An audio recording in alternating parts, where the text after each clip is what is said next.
Nashville is nonstop music and energy, so when it's time to reset, 30A is the escape.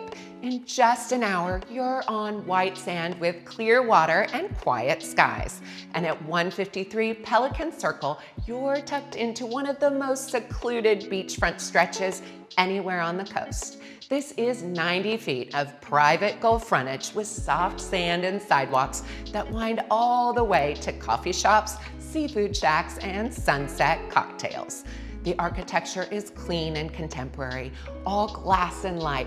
Inside, you'll find warm wood paneled ceilings, Venetian plaster walls, and calming tones. And then there's the moment. The living room opens entirely to the sea with a full nano door, disappearing into the wall and making the ocean your backdrop. It's pure magic.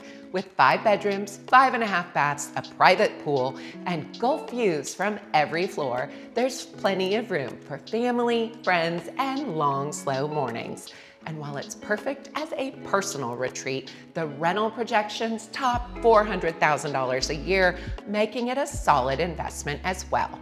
Offered just over $10 million, this is your front row seat to the good life. If you'd like a private tour or want to talk about beach homes that fit your lifestyle, I'd love to help you find the perfect one.